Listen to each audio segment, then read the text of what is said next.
여러분 안녕하십니까? 의정도포기의 임평순입니다. 안녕하세요. 노경미입니다. 우리가 아르바이트를 구하거나 취직을 할 때 아무래도 경력이 있으면 사측에서 선호하기 마련이죠. 네. 그 이유가 인재를 키우는 시간과 비용을 줄이고 또 바로 실무에 투입할 수 있어서가 아닐까 싶습니다. 맞습니다. 정치의 세계도 마찬가지인데요. 정치인 역시 다선을 할수록 관록과 노련미가 아주 쌓이게 되겠죠. 제10대 경기도의회에서도 18분의 삼선 의원이 존재하고 있습니다. 네. 이들은 관록과 또 나이로 맏형의 역할을 수행해 나가고 있습니다. 네, 그렇습니다. 오늘 그중에서도 장동일 의원과 얘기를 나눠보려고 하는데요. 그럼 먼저 화면으로 소개합니다. 1958년 전남 고흥 출생의 장동일 의원. 연세대학교 행정대학원을 졸업하고 더불어민주당 중앙당 정책위원회 부의장, 더불어민주당 경기도당 국민통합부위원장, 안산 풀뿌리 환경센터 운영위원 등을 역임했습니다. 제8, 9, 10대 경기도의회 3선 의원으로 도시환경위원회 소속인데요. 그는 도민들에게 가까이 다가가 생활 밀착형 정책 개발에 힘쓰겠다는 각오입니다. 네, 오늘 주인공 만나보겠습니다. 의원님 안녕하세요. 안녕하세요. 네, 먼저 우리 시청자 여러분께 인사 좀 부탁드리겠습니다. 네, 안녕하세요. 안산을 지역구로 둔 장동일 도의원입니다. 이제 여름이 지나고 오늘 가을비를 맞으면서 방송국에 오면서 많은 생각을 하게 됐습니다. 계절의 오묘함을 느끼게 됐고요. 또 지난 의정활동을 돌아보면서 도민들에게 또 시민들에게 많은 감사의 마음을 느끼게 됐고 또 그런 경험들을 바탕으로 앞으로 제가 삼선 의원으로서 도에서 또 도민들을 위해서 많은 정책을 개발하고 또 경기도를 위해서 할 수 있는 일을 찾아봐야겠다는 그런 다짐을 하면서 방송국을 오게 됐습니다. 많이 부족한 저를 오늘 또 방송에 초대해 주신 티브로드 방송국에게 감사의 말씀을 드리고 또 티브로드가 앞으로 네. 발전하기를 그런 마음을 전합니다. 감사합니다. 감사합니다. 저희가 감사하죠. 초대 응해 주셔서. 네, 그렇습니다. 그리고 저희가 먼저 이제 안부 인사를 좀 여쭤봐야 할 것 같아요. 네. 네. 지금은 이제 몸이 좀 괜찮으신 거죠? 네, 뭐 생각지 않은 예. 가벼운 일입니다만은 그런 일을 겪었는데 치료하고 지금은 좋은 상태입니다. 네, 시청자분들이 다행이에요. 보셔서 약간의 교통사고가 있으셔가지고 네. 제가 7월에 모시려고 했는데 네. 조금 이제 늦어졌습니다. 삼선 의원이신데 좀 늦어졌어요, 초대가. 그래도 좀 다행입니다. 걱정 많이 네, 했습니다. 감사합니다. 네. 저희가 이제 계속해서 언급을 했는데 벌써 3선이세요. 네. 그건 정말 바쁘셨을 것 같고요. 근데 살펴보니까요. 안산시 출신의 의원분들께서 이 3선분들이 많으시더라고요. 도의원 8명 중에 무려 5명이 3선이신 걸 그렇습니다. 보면서 네. 안산시에 계신 의원님들이 참 일을 잘하시나 보다 이런 생각 들더라고요. 비결이 있나요? 일을 잘하신 것도 있고 네. 또 그분들이 그동안에 또 초선 재선 과정을 거치면서 시민들로부터 예. 많은 또 지지를 받았던 요인도 있을 것이고 예. 뭐 그런 것들이 복합적으로 어울려서 뭐 저는 아닙니다만은 다른 의원님들 다 또 그동안에 8, 9대를 거치면서 네. 의회에서 큰 역할들을 하셨고 네. 그런 것들을 아마 평가하신 거 아닌가 그런 생각을 합니다. 의원님 뭐 겸손하게 말씀하셨는데 지금까지 2차례 걸쳐서요. 의정대상 광역의원 부분을 수상할 만큼 활약이 굉장히 인정받으셨고요. 지난해 그래서 굉장히 높은 득표율로 삼선 의원이 또 당선되신 거죠. 네. 다시 한번 축하드릴 일일 것 같고요. 예. 정말 오랜 시간 이제 정치를 하셨다고 할 수 있잖아요. 네. 그간에 참 기억에 남는 일도 많으셨을 것 같거든요. 어떤 일들이 있으셨어요? 기억에 남는 일은 아무래도 제가 참 스스로 자신을 돌아보면 자신을 잘 알잖아요. 그런데 제가 삼선 의원이 됐다는 것이 저는 참 그것이 가장 보람된 일인 것 같고 네. 그런 것들은 뭐 저의 노력도 있지만 주변의 평가랄지 외부적인 그런 어떤 것들이 보태지지 않으면 어려운 거 아니겠어요? 그래서 거기에 대해서 저는 참 많은 그 행복감과 보람을 느끼고 있고 그다음에 이제 삼선 의원이 돼서 지역 활동을 아무래도 이제 지역 의원이니까 지역 활동을 하는 과정에서 저희 지역은 이제 그 중산층과 서민들이 같이 어우러져 사는 동네인데 특히 그 지역의 그 생활 인프라 같은 게 굉장히 부족합니다. 제가 겪어보니까. 그래서 그런 것들을 제가 정책에 반영하고 해결했을 때 또 어려운 분들을 위해서 제가 뭔가 역할을 했을 때 의원이 아닐 때는 전혀 생각해 보지 못했던 그런 보람감 같은 것은 제가 큰 네. 의원이 돼서 큰 보람과 그 영광으로 그렇게 생각을 하죠. 그렇군요. 삼손이라는 세월의 경험이 의원님 스스로도 또 성장하게끔 네, 네, 또 네, 그렇군요. 지역을 더 사랑하는 마음도 네, 그런 이렇게 거죠. 크게 만들었네요. 지금 보니까. 예. 네. 지금 이제 계신 곳이 도시환경위원회에 네, 계시잖아요. 네, 네. 그래서 이제 본격적으로 관련된 얘기 나눠보려고 하는데 우선 환경과 관련해서는 초미세먼지 문제를 네. 좀 얘기해봐야 될 것 같아요. 계속해서 좀 심각한 문제로 느껴지는데 어떻게 생각을 하고 계세요? 네, 초미세먼지가 요즘 이제 여름이어서 조금 좀 언론이나 관심이 조금 좀 덜한데 곧 또 10월 달이 되고 추워지면 네. 다시 또 이게 이제 문제가 될 텐데요. 제가 이제 그 도시환경위원회 오기 전부터도 미세먼지에 대해서 좀 관심이 있어서 자료를 좀 보고 좀 스터디를 해보니까 그 국내 요인과 국외 요인이 이렇게 반반 정도 있는 것 같아요. 그래서 국외 요인이라면 이제 주로 중국이나 북한 요인은 좀 미미한데 거의 이제 중국에서 황사 무슨 뭐 중국이 급격하게 이제 산업화되면서 거기서 오는 이제 그 북서풍을 타고 오는 여러 가지 그런 요인들 때문에 그런 요인이 한 50% 되고 또 국내적으로 한 50% 정도.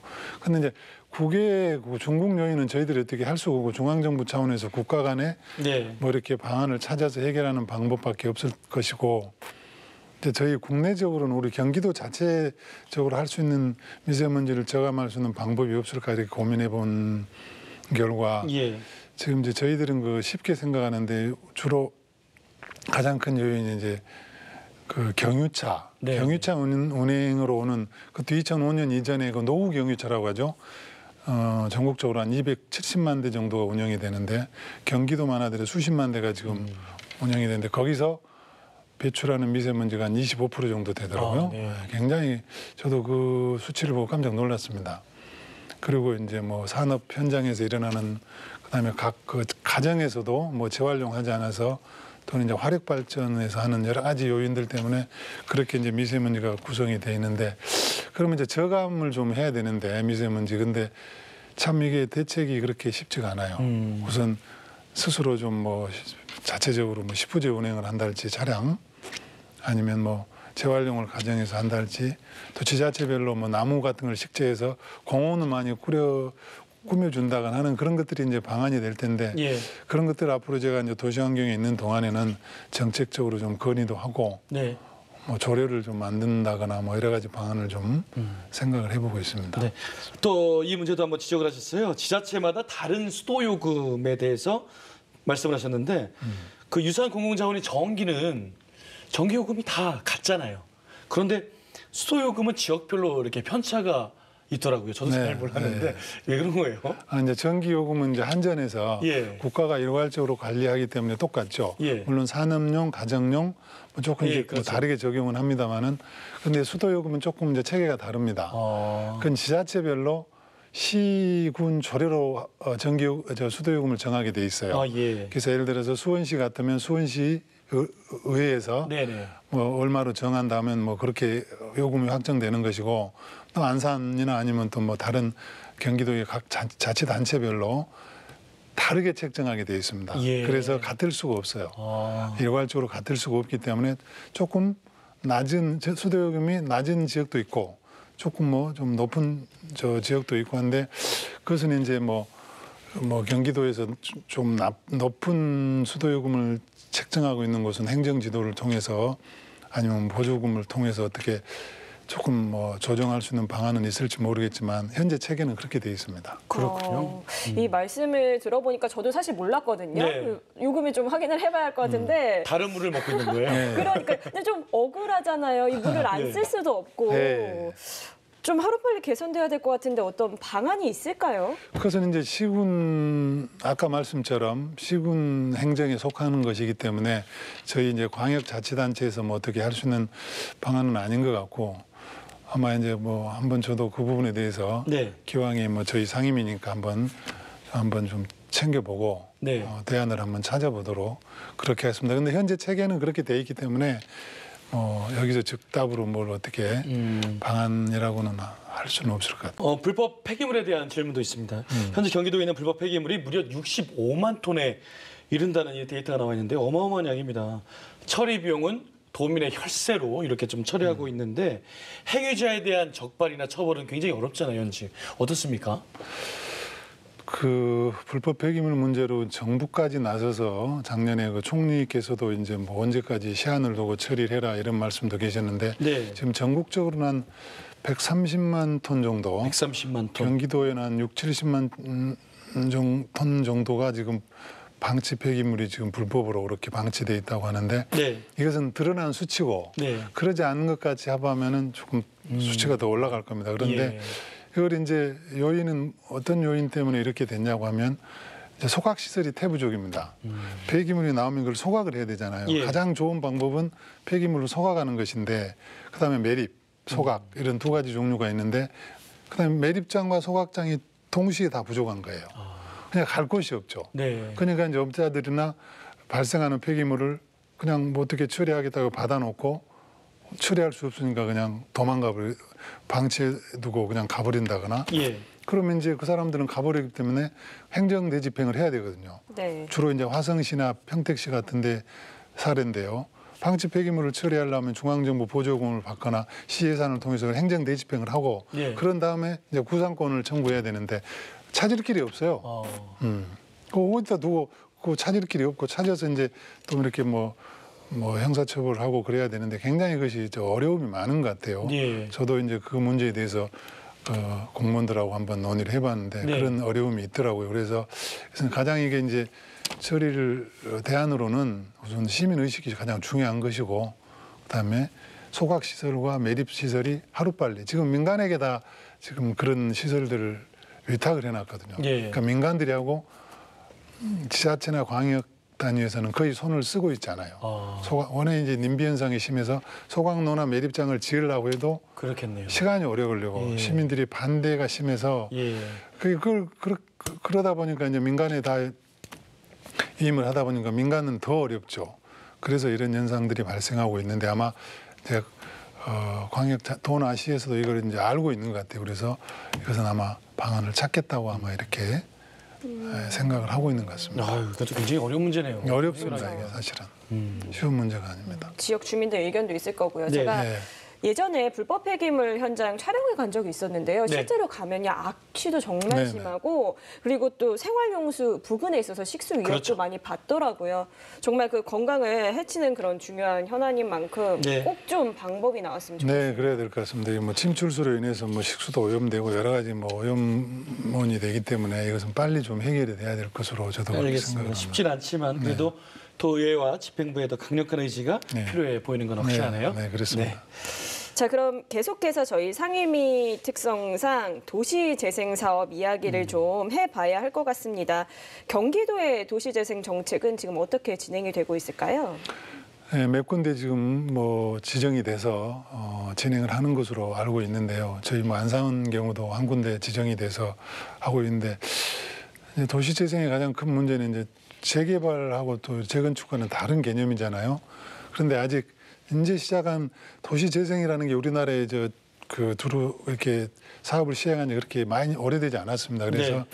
그러다 보니까 이제 경험이 없다 보니까 마치 재건축, 재개발 형식으로 이렇게 오해하는 그런 경향이 있는 것 같아요. 그래서 저희 지역에서 현장을 한번 가봤더니 뭐 땅 사서 건물 짓고 뭐 이렇게 창업 공간으로 마련해 준다거나 뭐 이래서 저도 뭐 그 관계자들한테 좀 조언도 좀 드리고 했는데 이제 첫 번째는 이 주민들이 참여하고 전문가들이 참여해서 그야말로 도시재생다운 도시재생을 좀 특성화된 네. 지금 우리나라 도시라는 게 거의 그냥 보편화돼 있잖아요. 네, 네, 특색도 없고 그래서 그렇게 하지 말고 도시재생을 할 때 꼭 주민과 전문가들이 참여해서 시간이 좀 걸리더라도 좀 특화되고 수원이면 수원, 안산이면 안산 좀 특화되게 이 지역에 가면은 뭐 이런 특성화된 거리가 있다. 네. 그런 것들을 좀 모티브로 해서 유럽이나 뭐 일본 같은 데는 그 저희들도 가보니까 굉장히 도시재생을 잘하는 데가 많더라고요. 예. 그런데 좀 벤치마킹도 해서 우리가 한번 참고해서 네네. 도시 재정이 앞으로 좀 그런 방향으로 갔으면 좋겠다는 생각을 해봤습니다. 네, 저희 지금 얘기 나누고 있는데요. 계속해서 이 밖에 상임위에 또 이제 4년을 몸담으시겠다 얘기를 하셨으니까 이것은 책임지고 내가 좀 해결해 보겠다라는 욕심이 나는 안건 있으실까요? 이제 저희 그 도시환경위원회가 이제 주로 하는 일이 도시주택실, 그다음에 환경국, 뭐 이렇게 도시공사가 있는데 환경 문제가 가장 큰 문제죠. 그래서 아까 얘기했던 미세먼지 저감 대책을 좀 효율적으로 한번 좀 건의를 해보고 네. 조례도 좀 만들어볼 생각이고요. 그래서 좀 우리가 깨끗한 환경에서 특히 우리 경기도 같은 경우는 중국에 인접해 있기 때문에 그런 그 외부적인 요인을 많이 영향을 받고 있는데 그런 부분들을 도시보건환경연구원도 있고 뭐 여러 가지 그런 기관들과 논의를 해서 한번 좀 정책적인 대안을 찾아볼 생각이고 그다음에 도시공사를 통해서 서민주택 공급을 지금 뭐 여러 가지 방안을 찾고 있는데 뭐 계속 그 인구 감소 그다음에 고령화로 인해서 이제 도시 주택의 그런 소유나 이런 것들이 앞으로 계속 좀 떨어질 거라고 보거든요. 네. 그런데 계속 아파트를 지어서 공급하는 게 과연 이게 합리적인 방안이냐 하는 그런 문제는 같이 한번 좀 고민을 해봐야 될 것이고 네. 그것보다는 임대주택 위주로 예. 중산층도 살 수 있는 그런 임대주택을 많이 좀 지어서 공급하고 또 예. 그런 정책들을 중앙정부에 건의해서 경기도가 선도적으로 좀 그런 것들을 할 수 있는 이제 그 주택을 소유 개념이 아닌 거주 개념으로 바꿔가는 그런 것들을 도시공사가 한번 앞장서서 해볼 수 있는 그런 것들을 얼마 전에 도시공사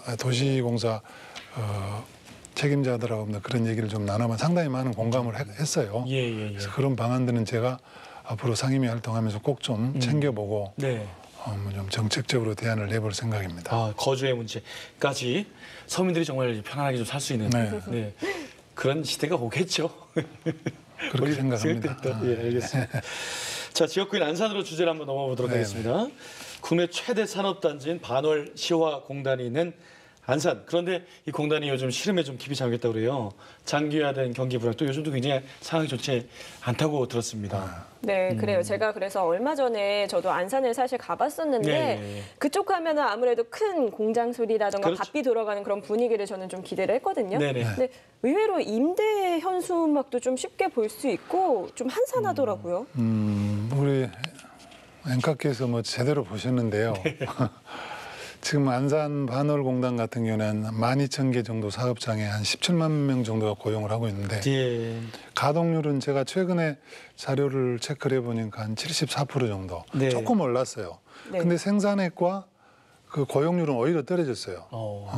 그게 좀 기형적인 현상인데 그러니까 보통 그 85% 정도 가동률을 보통으로 보고 조금 경기가 좋다고 하면 90% 이상 이제 가동률이 돼야만이 되는데 지금 74%니까 수치상으로 보더라도 네. 굉장히 좀 상황이 좋지 않다는 건데 그래서 이제 이게 국가공단이다 보니까 경기도에서 할 수 있는 일이 별로 없더라고요. 저도 그 8, 9대 때 반월 시화공단을 위해서 이제 여러 가지 그 뭐 좀 기반 시설도 좀 확충하고 해서 좀 예산도 좀 드리고 했는데 이게 이제 그 한계가 있어요. 그래서 서울에 이제 구로공단이 있잖아요. 네. 구로공단의 그 도시 리모델링 하는 형식으로 이제 여기도 바꿔 나간다. 중앙정부에서 국가공단이니까 그런 형식도 뭐 생각을 하고 있다고 하는데 제가 볼 때는 뭐 그 방법도 있지만 우선 안산 반월공단이 생존하고 다시 이제 활성화되기 위해서는 지금 12,000개 중소기업들이 거의 정말 좀 뭡니까 자생력이 없는 그런 중소기업들이거든요. 그래서 예. 정부나 경기도에서도 뭔가 법적으로 뒷받침을 좀 해서 강소 중견기업들이 좀 많이 좀 탄생할 수 있도록 네. 대기업과 중소기업의 중간 정도의 그 기업 그 임금과 그런 복지를 그러니까 스위스나 뭐 일본 같은데 그런 그 대만 같은데 강소기업들이 독일 특히 네. 근데 강소 중견기업들이 그 경기를 버티고 있잖아요. 그래서 대기업은 점점 이제 앞으로 기업은 고용은 더 줄어들 겁니다. 근데 이제 강소 중견기업들은 제가 안산에 봐도 계속 고용을 창출하고 있거든요. 예. 그래서 그런 부분들을 좀 그런 방향으로 정책이 나아가야 앞으로 경기도 안산 그 반올시아공단뿐만이 아니라 네. 경기도에 있는 여타 그 중소 공단들도 힘을 같이 발휘해서. 함께 네. 그런 방향으로 가는 것이 네. 이 어려운 그 제조업을 살려나가는 길이지 않는가 그런 생각을 하게 됐습니다. 자생력을 갖춘 강소 중소기업들. 좀, 네. 그리고 정부에서도 이제 좀 뭐 대일본 그 상황에 맞춰서 자생력을 키우는 그런 투자를 많이 하겠다 이렇게 하셨는데 경기도도 좀 그렇게 좀 좋은 왔으면 좋겠어요. 그러니까 아이디어를 내고 네. 뭐 그 지금 뭐 그 일본 그 제품 뭐 수출 금지에 관련돼서 이제 우리 자체적으로 뭔가를 생산을 하고 네. 해도 그것을 검증받고 그 대기업에 납품하기까지는 굉장히 많은 시간이 걸려요. 네.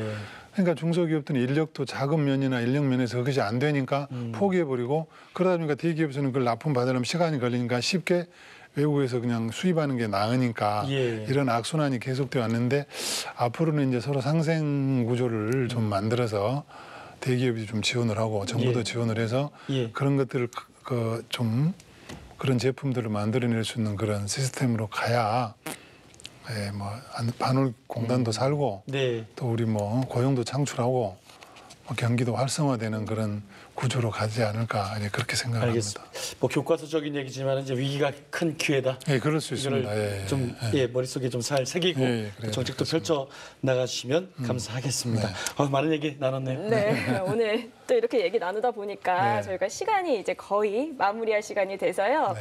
아직 못다한 말씀 있으시면은 저희 시청자분들께 카메라 보고 말씀해 주시면 될 것 같아요. 네, 뭐 아까도 말씀드렸습니다마는 경기도의원의 한 사람으로서 지금 뭐 국내적으로 여러 가지 어려움 속에 있는데 일개 도의원이 할 수 있는 일은 그렇게 많지 않겠지만 그래도 삼선 의원으로서의 그동안의 경험과 그런 기회들을 잘 생각하고 또 마음에 담고 해서 도민들을 위하고 또 국가를 위하고 시민들을 위한 그런 정책들을 찾고 또 그런 대안들을 지평부에 건의도 하고 해서 더 나은 경기도 또 앞으로 더 힘차게 발전할 수 있는 경기도를 위해서 미력이나마 최선을 다하도록 하겠습니다. 오늘 저에게 이런 기회를 주신 티브로드에 다시 한번 감사의 말씀드리고 관계자 여러분께 또 감사를 드립니다. 감사합니다. 아, 예, 저희도 감사합니다.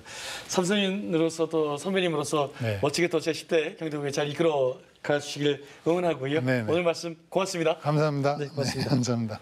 네, 영국의 역사학자 아놀드 조셉 토인비가 쓴 책에 이런 내용이 나오더라고요. 네, 오늘 또 어떤 명언을 준비하셨습니까? 네, 그 어부들이 청어를 잡으면 비싼 값에 팔기 위해서 살아있는 채로 한국까지 이제 가기를 원하는데 예, 예. 아무래도 거리가 있다 보니까 청어들이 죽는 게 대반사라고 해요. 그러다 보니 고안해낸 방책이 바로 이 청어가 있는 어항에 네. 메기를 넣는 거라고 합니다. 왜요?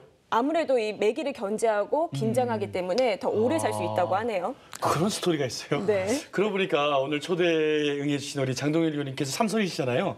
또 많은 다수의 초선 의원들을 좀 긴장하게끔 하는 그런 삼선 의원이 아닌가 생각이 듭니다. 많은 의원들께서 이렇게 그런 시너지를 발휘해서 제10대 경기도회를 잘 이끌어 가시기를 우리 토인비의 또 책에서 배워볼 수가 있었네요. 이제 오늘 의정 돋보기 여기까지입니다. 시청해주신 여러분 고맙습니다. 감사합니다.